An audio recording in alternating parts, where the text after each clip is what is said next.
Hello everyone, my name is Jen and welcome to the Book Refuge and welcome to another recommendations video. Now, I wouldn't exactly call this one an oddly specific book recommendation, but honestly, while I was trying to find the recs for it, it kind of felt like one.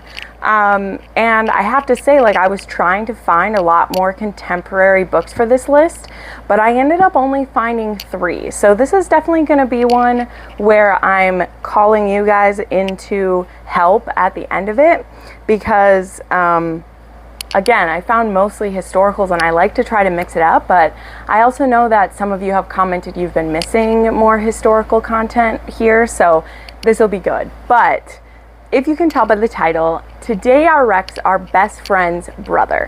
Now, no matter what Goodreads wants to tell you, there is a difference between best friend's brother and brother's best friend, okay? There just is. There's a different, it's not a huge difference, but it is a difference. And when you're looking for one specific rec and you keep getting the other one, and especially when you look it up on Goodreads and the Goodreads list is literally called best friend's brother, but half the recs that I was pulling up were brother's best friend, which I have a video for brother's best friend. I will link that, but this is best friend's brother. So it's just like it describes, but there's a difference between you having a brother and this person being their best friend than you having a best friend and the person you fall in love with being their brother. You know, there's two different sides to it. And I know people know the difference because my viewers, I've consistently had people asking for this rec,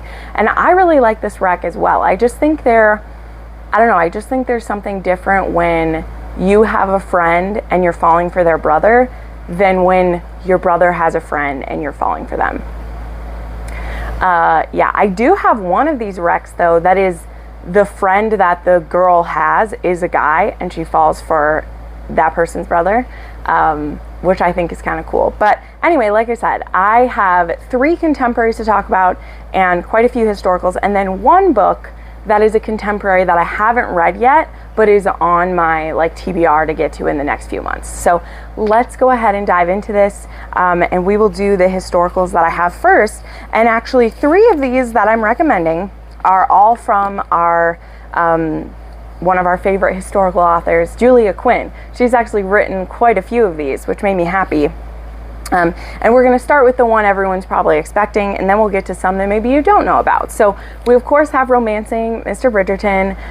Eloise and Penelope have been friends their whole life long, and Penelope has a thing for Colin, and he has mostly ignored Penelope. He's maybe known she kind of has a crush on him, but he just sees her as his little sister's best friend. And then when he goes away to do some traveling because he needs to kind of grow up, he's also the 3rd son in the family, so he doesn't really know where he fits. He's just a mister, and he needs to go off to find himself. And when he comes back, there's something different about Penelope. Now, this is my favorite book in the series. Please don't judge it by what the TV show has done with it. I adore this couple. They are not perfect. They both are messy. They both hurt each other. The hero is a whiny guy sometimes. But I think there's something to be said for the fact that in either case, whether it's brother's best friend or in this one, best friend's brother, you kind of grow up with that person, and so you've seen when they're a brat, you've seen the ugly parts of them. And, I remember, this is kind of funny, but I remember, having a huge crush on my best friend's brother when I was young. And I think it makes sense. Why? Because we're around those dudes when we're going through puberty. We've seen them go through puberty probably. We've seen them be their awkward stage, and then all of a sudden their voice starts getting deep and they start working out to be in football, and you're like, whoa, something's happening. I'm feeling things. And anyway, but we've seen all the stages of them. And I saw my best friend's brother go from being a total jerk who was mean, who made me cry, who almost broke my toe once. Actually, he did that when he was already grown up. He almost broke my toe. To becoming this amazing husband and dad to his own kids, and you watch that whole thing happen. And that's something I really like about this trope. Anyway, I was holding this book up the whole time going on that diatribe, but this book holds a special place for me because some people think that he falls for her because she's lost weight, because that is something that happens.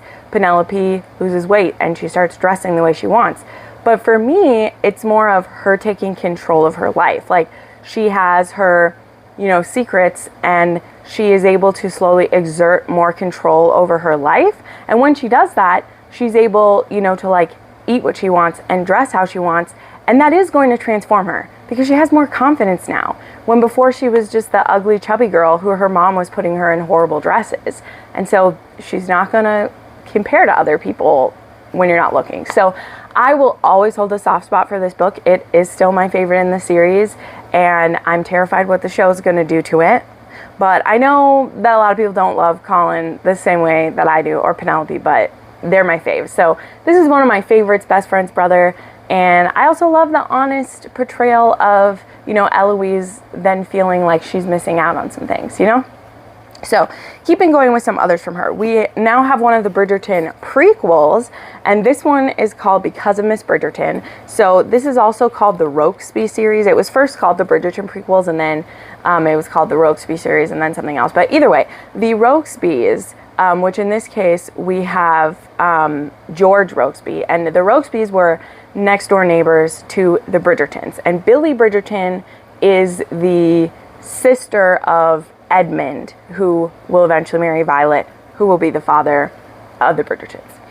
And George is kind of seen as the grumpy brother. And Billy grew up playing with her brother and the Rokesby boys. And so she's friends with them too. So that's why I kind of roped this one into it, is that this is a case where, like, it isn't her brother's best friend's older brother. Like, she's friends with the Rokesbys. They run and play, and she used to roughhouse with them. And this book actually starts with her getting in kind of a tight spot. I think she, like, climbs a tree to get her cat, and she, like, gets a sprained ankle, and, like, George is the one who comes across her, and he carries her home, and they're bantering the whole way, and then she ends up, I think, getting stuck at their home for a little bit until she can walk home. One of those, you know? And she starts to fall for George, of all things. And she's just not expecting that to happen. So to me, this one fits in this category, even though I see her as being more like besties with the boys. And then this is the older brother. I think it still works. And then we have one of the most, like, frustrating but yet still beautiful ones, in my opinion, and that's The Secret Diaries of Miss Miranda Cheever. And I do actually have one with a step back for this one. So this one is beautiful. This is about Miranda Cheever, as the title suggests, and when she's a young girl, she is only 10 years old, and she sees Nigel Bevelstoke, who is the Viscount Tanner, and I can't remember if she's getting teased or what's happening, but someone's calling her, like, ugly, and that someone's teasing her. And Nigel, he kisses her hand and says one day she's going to be as beautiful as she is smart. And so she writes in her diary that today she fell in love.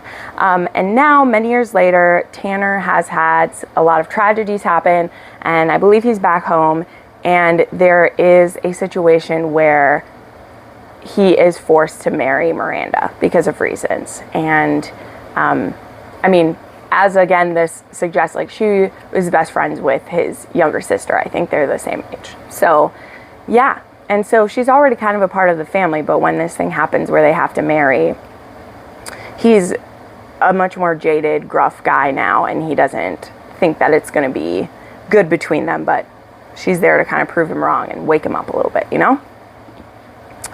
Then we'll move along to one that I just read the other day, and it was finally, I was like, oh yeah, I want to make this video because I think I've read enough Best Friend's Brother. As I said, it was a lot harder to find these than I thought, but I recently read her Prodigal Passion by Grace Calloway. This is book 4 in the Mayhem and Mayfair series. This is a series that you could get away with reading this as a standalone, but as I'll say with anything, it would be more enriching if you read them in order, because I think the second book in this series is about the sister, because Charity Sparkler, she's best friends with his little sister. And Paul, he's actually a prize fighter, and his family has lost most of their money, and that's, again, like what book 2 is kind of about, is that Charity, his younger sister, she's getting in a situation where she's trying to get money back for the family, and Paul is he's not fully a wastrel, but he's not exactly a super upstanding guy either, until they realize like how horribly their father did them wrong and everything. But Charity is a merchant's daughter, and she's been head over heels for Paul. And in the beginning of this book, we have, is it a prologue or is it just chapter 1? I think it's just chapter 1. She ends up helping him home after a night of drinking, and he ends up thinking that she's someone else, thinking that she's his ex-girlfriend. We're just calling her an ex-girlfriend. And he kind of is like making out with her and touching her, and she lets him because she's so into him. And then he calls the other woman's name, which, not his fault. He's drunk. He does not, like, literally the reason she's helping him home is he can barely walk. And she, instead of calling a butler or someone to help him, she's the one who takes him into his room and is like taking off his boots and stuff. So, you know, she lets him do what he's doing, and then he calls someone else's name. And she's like, I cannot continue to be in love with this man who loves other people. But honestly, he had no idea that she loved him. And because he calls someone else's name, she like never tries again. Fast forward 6 months. Paul is really trying to get his life together now that his sister is married and taken care of. He wants to find a way to get the family business like back on track and get out of the hole that his father got them in.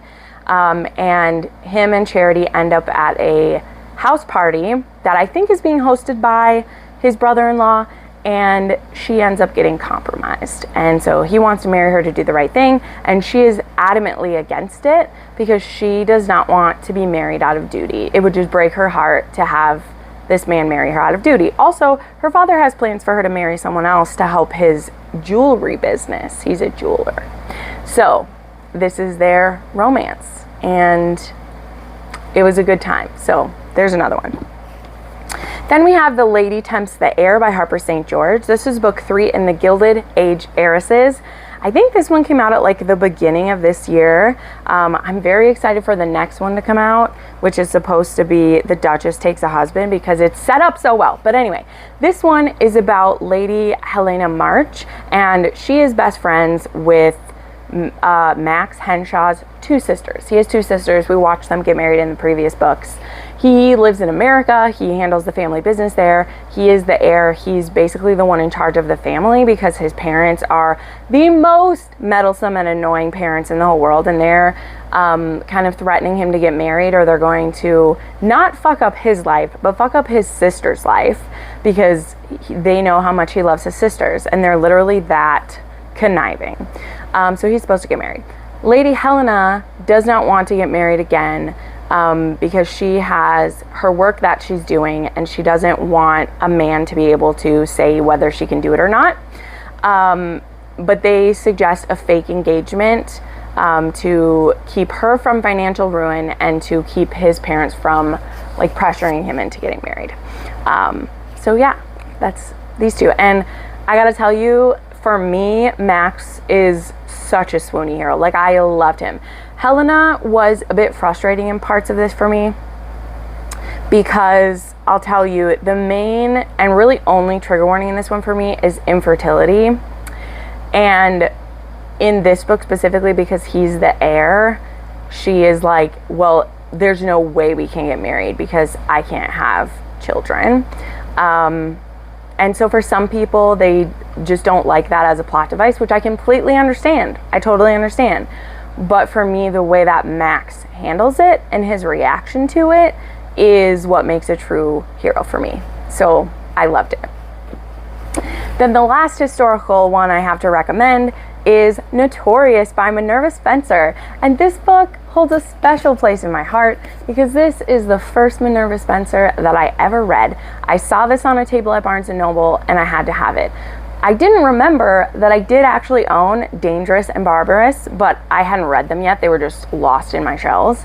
But I saw this and I had to have it because I just love this silhouette cover. I do. So this is a best friend's brother this way, and it's actually best friend's stepbrother. So we have Gabriel Marlington, and if you've read Dangerous, if any of my fans who, I've raved about Dangerous, if you've read it, Gabriel is the son of the sheik who, his mother was actually raped as a 14-year-old and had him, but she loves her son so much that there's a whole adventure in Dangerous for her to get her son back. So now it's 10 years later. Gabriel is living in London. He's seen as kind of a halfling because, technically he is, half, but he is still like a pretty proper businessman. Our heroine, Drusilla, she actually is a blue stocking. She is, but in my opinion, she's a very practical one.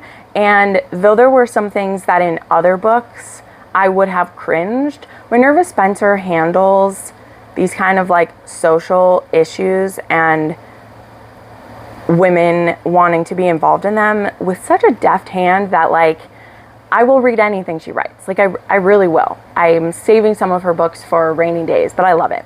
But anyway, she is a hard heroine to love. I won't lie to you. She's a bit hard-headed. She's frustrating. And she finds herself in a uncomfortable place with a scoundrel, and Gabriel is the one who steps in and kind of doesn't rescue her, but like stops what's going on. They're compromised, and his stepfather and his mother, they kind of demand that he marry her, and he wants to do the right thing. But Drusilla is so like, she's one of those that she's never admitted that she finds him attractive. It's all like internal, because on the outside she's very prickly, and she has her causes and she doesn't want to like a guy, and they have this kind of antagonistic thing going on. And so when he offers to marry her to protect her reputation, she's so kind of like offended that even needs to happen. But it's like, what are we gonna do? But there's something about her too that Gabriel just finds really intriguing, and when they start, now they're married and around each other, he starts to peel back these layers of her. So I really loved this one, even though it really made me think. This was before I was really into prickly heroines, so I had kind of an adverse reaction to Drew. But I really loved the diversity in this, because Gabriel, his original, like, his Western name is Gabriel, but Jibril is what he was called when he was born. That's what his mother will still call him. He definitely has a lot of ties to where he grew up. He lived there until he was 16, and, he's seen what his mother had lived through, but he also, like, felt very loved by her. And, he was the beloved son of the sheik, and like, he was going to be the next one, and so there's a lot of like cultural differences in this of, he grew up in that world. Like, is that what he's going to expect of Drusilla? Like, there's just a lot with it. And I feel like this book doesn't get the love that it deserves. I feel like Minerva Spencer doesn't get the love she deserves, but enough of that. Okay. Then we, of course, I feel like most people will be expecting me to bring this one up. We're going to go into the couple contemporaries that I have. There's Twisted Hate by Anna Fong. What's great about this series, right? This series has a brother's best friend, which is book 1 in this series. And then it has a best friend's brother, because Ava, who is the heroine in the first one and falls for Alex, who is Josh's best friend in the beginning of the series, but he's not really his best friend by this point, because Josh feels pretty betrayed by what happened. But Josh is a surgeon, and our heroine, Jules, is best friend with his sister. He's never thought that Jules was a good companion to his sister because of the trouble she gets into. Jules definitely does have a troubled past, but when, I believe she is a law student, and so they both end up working at the same, she is going to be an attorney. And she is like interning at this hospital that he works at, and they end up having an enemies with benefits relationship. And Josh, lots of people love him. Lots of people, this is their favorite one in the series. I liked a lot about this one. The third act conflict Josh lost a lot of respect for me, but most people don't have the problem I do. So just be aware of that. A lot of people love this one. It's their favorite in the series. It is a great best friend's brother. I do still recommend, like, it was the difference between like a 4.5 and a 5-star when like I wanted this to be a 6-star book, you know what I mean? So still fantastic. I mean, Anna Huang's writing is still top notch. Then we have a gay romance to recommend, and this one is a fake dating best friend's brother, and that is Sailor Proof by Annabeth Albert. I recommended this book so much last year. It's so cute. It was the first in the Shore Leave series, which Annabelle has only done 2 books in the series. I don't know if she's gonna do more, but both the hero and his best friend are in the Navy, and they're going to be coming home, and there's going to be a homecoming, and our hero's ex-boyfriend is now dating a different guy on this ship. And so his ex-boyfriend is going to be at port waiting to greet this guy, and our hero he doesn't want to watch it happen. And so his best friend says, well, how about this? How about I get in contact with my brother? You remember my younger brother? He's actually gay. He's out and he's not dating anyone. How about you guys pretend to be dating and he can greet you at port? And so it'll be like you have someone too. And our hero, sorry, I'm saying hero and hero. I can't remember their names off the top of my head. I'm sorry.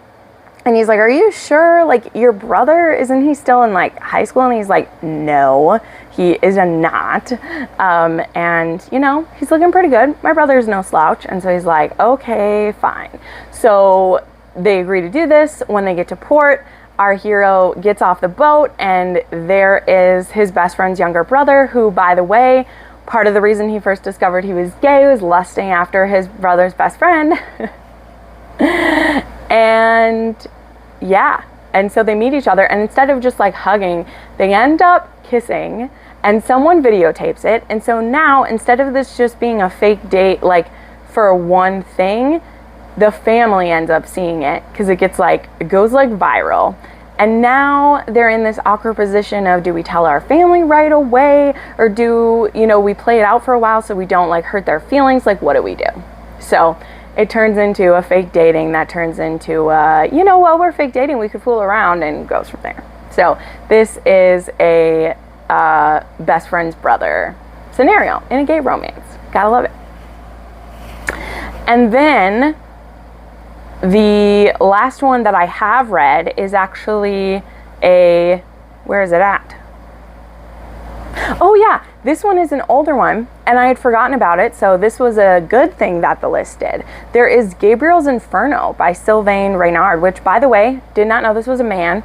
Wasn't until I was chatting with some friends. One of my friends is trying to do a video with male romance authors, and Sylvain Reynard is a man. I did not know this, okay, but that's what Goodreads said. That is what the picture said. But Gabriels Inferno is a academia, and it is this young woman. She was best friends with this family, and the older brother, who I believe is adopted, she had a thing for him, and they had, when he was younger and like on drugs quite a bit, they like had this fling one night, and then he didn't remember it until many years later. This heavily references Dante's Inferno. There are like, he's like a doctorate in studying it. There's art and all these things, but this is a best friend's brother romance as well, as like a adopted brother or whatever. And then the one that I haven't read yet, but from what I've seen, I believe this one is a best friend's brother, and is also a very dark romance, and that is Lotus by Jennifer Hartman. I forgot to grab the book. I just got it in the cover-to-cover book box, but I believe this one involves her best friend's brother gets kidnapped, and he's like kept captive for many years, and now he's back, and then it's dealing with that trauma and like their romance. So I think that one fits this category too. But anyway, I hope that I was able to recommend some that you haven't read. Let me know if there's some that you have read that are best friend's brother, not brother's best friend. Okay, there's a difference. Again, I'll have the video up there for the one that's brother's best friend. But yeah, thank you so much for watching. Make sure you subscribe to my channel. I put up new videos 3 to 4 days a week, and make sure you like and subscribe, and we'll see you next time. Bye.